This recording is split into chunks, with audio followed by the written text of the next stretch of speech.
Today's podcast is brought to you by StrongHeartAcademy.com, where no heart is no victory. We are also brought to you by BJJ to go. If you want to build your game and learn jiu-jitsu, go to bjj2go.com. Third thing we're brought to you by is Rat Bat. Got rats? Want to kill bats? Kill them with a rat bat.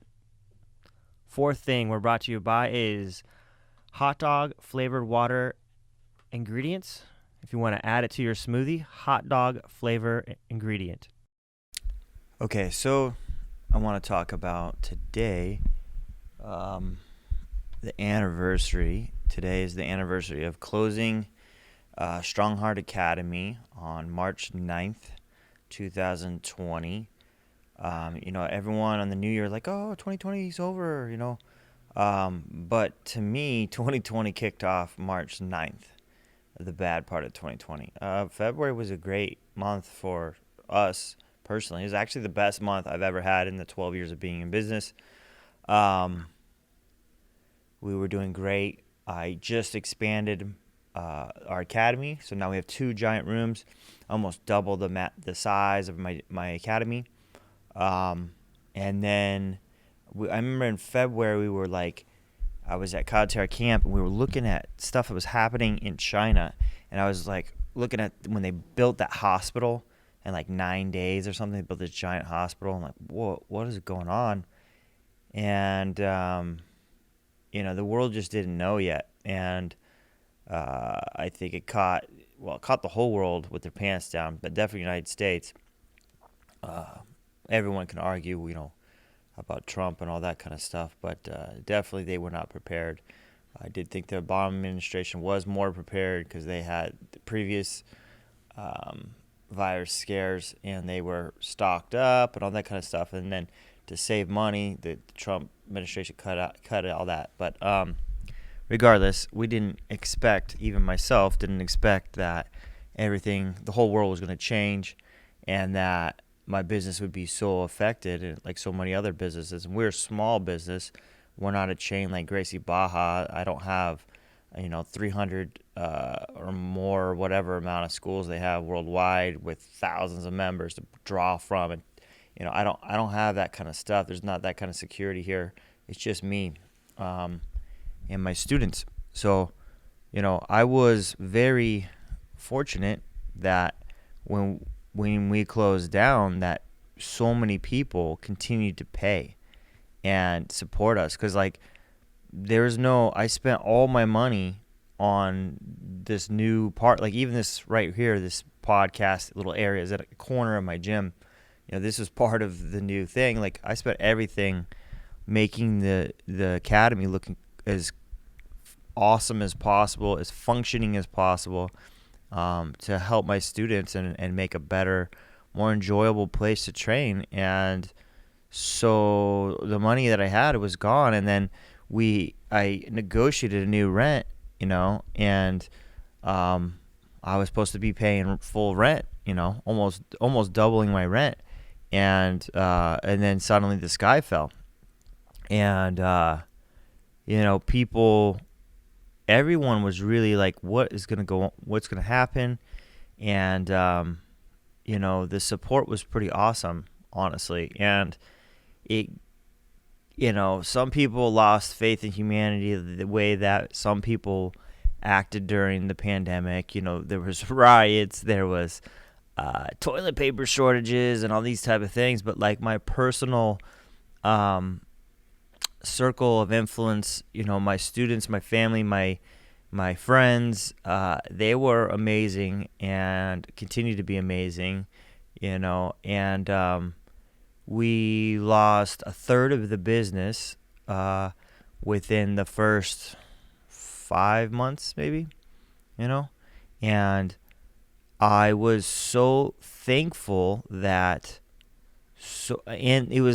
we were fortunate that we were big enough at the time that losing a third, we could still survive, and I got no PPP. I never got any of that kind of stuff. And I just worked with the landlord, and I had to short him for a while. And, But what is he going to do? Kick me out? Who are you going to replace me with? Some money's better than no money, and we can talk about later about paying you back. And so that's what I had to do. And then, immediately one of the positive things was I had to adapt. I had to learn how to adapt to this new thing. We're not going to have classes for a bit. So what does that mean? Everyone was trying to stream, like do Zoom classes, which are okay, but I didn't have the bandwidth here at my facility, and everyone was scrambling to get bandwidth. I couldn't get it. They wouldn't come out for months, and I was like, I need it now. So I even had to update my online training stuff that I already do, and I decided, you know what? I'm going to re-film all of it and redo all of my online training, and I'm going to mix classes and with my various videos I have. So I have warm-up videos, I have takedown videos, and then the curriculum videos. And I decided, you know what? Well, I'll just mix this, and I'll become as best as I can and put about a product out that is something, so my students get something versus nothing. I didn't like people paying me without getting anything. Other than the satisfaction that they know that if they pay, they can come back at one point. They can come back when they feel comfortable to come back. That is a truth. That's true. They get that. But I wanted more.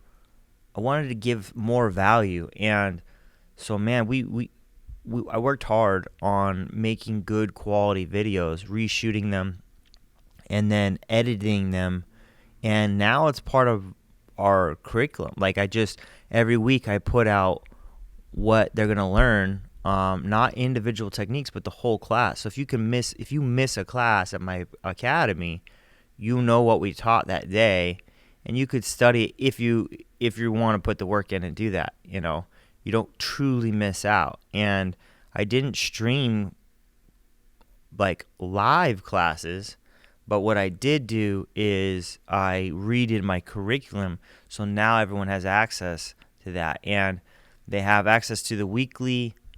The whole month is laid out on my website for the whole month, what you're going to learn for kids separate from adults too. I even filmed my own kids, and I taught what I teach kids versus the adults, because it's different. And as much as everything was crazy, I think that forced me to adapt. It forced me to rethink things, forced me to distill the information better too.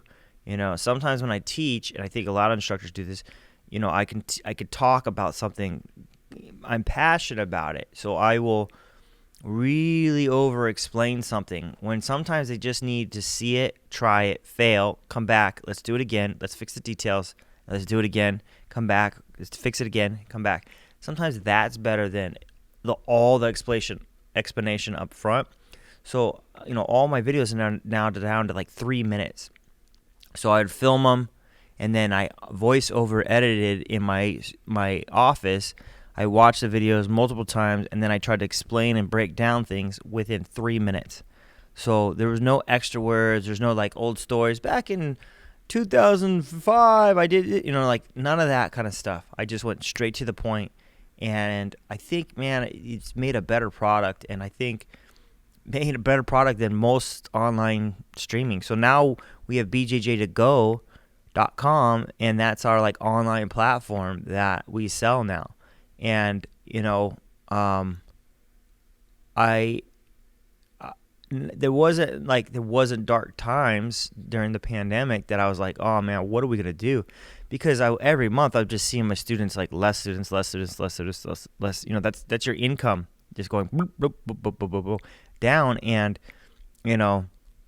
I gambled basically on expanding my academy, and I was definitely worried, and I was doing a lot of praying, a lot of down on my knees, but I was so inspired and so thankful and appreciative of the blessings of having people that have supported me, that really, even when we started training again, many people never came back, and they continue to support Strong Heart. And it's just, I might have a difference of an opinion on the dangers of training and with the virus and things like that. And but I still am thankful that they were like, no, we want to support you. You know, I can't because I can't. I still have my job. And that was like some people like said, look, I still have my job and I can work from home and my family's safe. But we're going to stay home. I'm not going to come and train, but I want to support you guys. And man, that was so awesome. That was so awesome. And then I remember when, so that was March 9th, and then April 7th was my birthday. And, I had a really good friend that told me, I think he was just dealing with some stuff, and he had his job, and he just told me, Mike, you're going to lose your business. And I was like, what? Why would you say that on my birthday, man?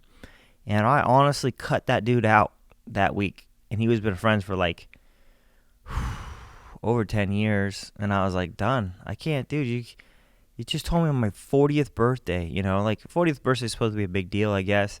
I don't know. So I was bummed out. And then, Riley, my student Riley, he left also during the pandemic, but he was trying to start a family and he needed a better paying job than I can pay him. Totally understandable. But what he did was he called everyone and they donated money to help out my gym. And then they did a drive-through birthday party. And I don't remember, a lot of people were doing these drive-through birthday parties and honking in I have a cul-de-sac.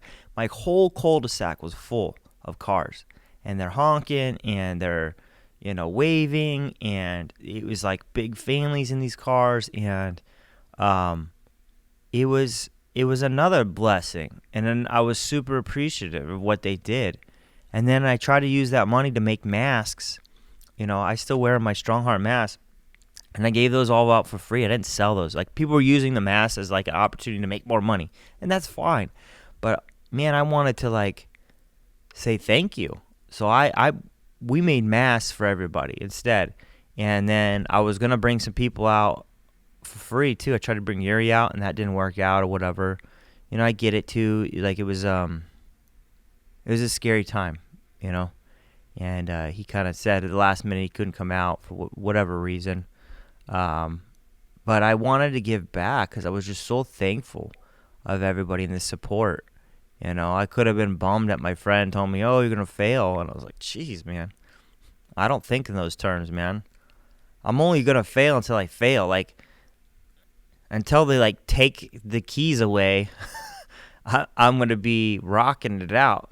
And we've slowly rebuilt the gym, the academy. We didn't call it a gym. I've started to get away from that word because it's not a gym. A gym you go work out at. You don't learn anything in a gym. I mean, you might learn about your limits and things like that, and maybe nutrition and how to work your body, but like, I have an actual curriculum. We have curriculum. It's like school, and it's a 6-month curriculum. So by the end of the year, you've seen everything twice. And in my opinion, like, it's a problem with most schools is like, you see it once and like, oh, you passed the test. Okay. And like, they move on. But you don't really know the information. You know it for that time, and then it's gone within a year. In jiu-jitsu, you need to know the moves because every day you're going to use them and spar. So I consider it knowledge. We're expressing knowledge to people. We're distributing knowledge, not like the workout. The workout is just a extra plus. But I don't even carry weights here anymore. We have a couple kettlebells, but that's it. Like, you get the workout from jiu-jitsu, and calisthenics, I guess it was as well. But there's no treadmills here. It's not a gym. It's an academy. We're here learning things, and we've done the best we can with the cleaning and all that kind of stuff. But I'm just so thankful for the support and the rebuilding, and we're not quite there yet. We're super close. I'm getting close to being where I was, but it's taken me a year of working really, really hard. I mean, a lot of 17-hour days, stuff like that, 15-hour days, and you have to do what you have to do. yeah, I mean, we're on our way out of this thing, and I'm so happy. I think some people have got their vaccines and they're coming back, because they feel comfortable, and I'm appreciative of that. And even like I was appreciative that I never got sick, and I never got injured, and it's like God allowed me, sustained me to work that hard, allowed me to work that hard, and push. There was nobody to cover for me, really, if I was out more than a day. So I never was sick, and I was around a lot of people, that were sick, that got sick. And we had quite a few people that got COVID, and I don't think it was from here because not everyone got COVID. It was such a weird disease, and nobody was hospitalized that got it from here. And I don't know about all that. Most of the people who are here are healthy, or trying to be healthy. So your cardiovascular system is already superior than most people, and your heart and lungs are way stronger than most people. And probably the oldest person here is Todd, maybe in his late 50s. So we didn't have people that were in their 70s and 60s training here. And then there were some people that would live with their parents that were in that age group, and I totally understood why you're not training, because you don't want to put.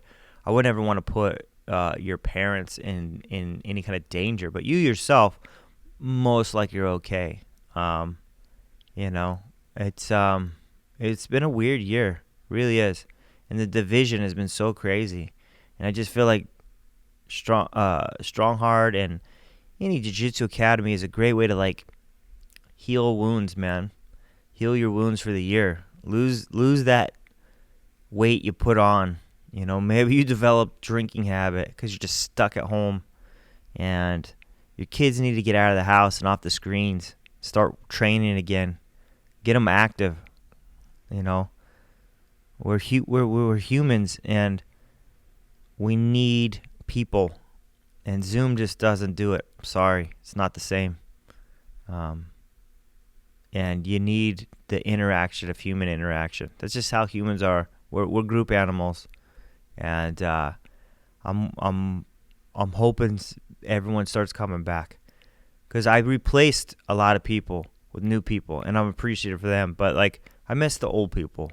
I miss the people that used to train with us, and I hope they feel safer now, and feel like it's okay to come back and train. And if that happens, we'll be in a great position for this year and turn this thing around, And man, I'm just so thankful. We're so close.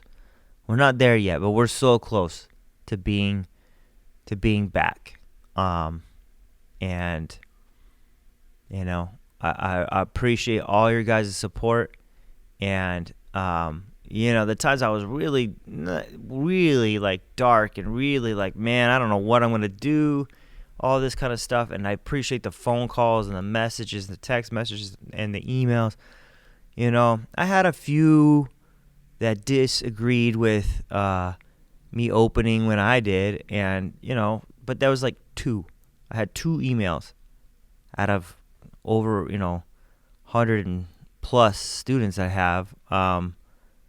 That's not bad, and I feel like they were dealing with their own things and justifying their reasons, but I had to justify my reasons. I have a family to support. I have kids to feed, I have a wife, I have a house, and I feel like we are doing positive things. We're helping people stay healthy, not putting people in jeopardy. I don't believe that. I believe we are the answer to getting over the pandemic.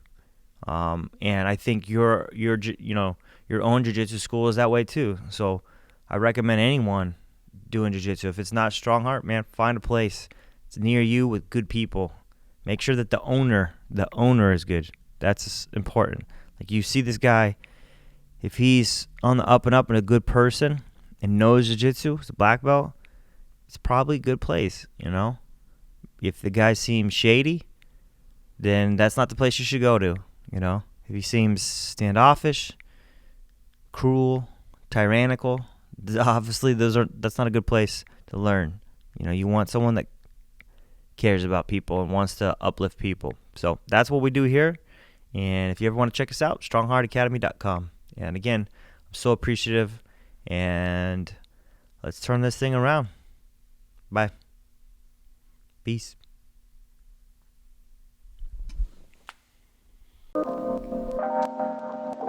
Let me talk for just a second, help me feel that sense of rhythm. Find the meanings in our bearings and discover this position as a stage along the way. Another rung to the ladder, either stalling or you're climbing, and I'd rather be the latter. Instead of getting fatter, let the footsteps resume naturally.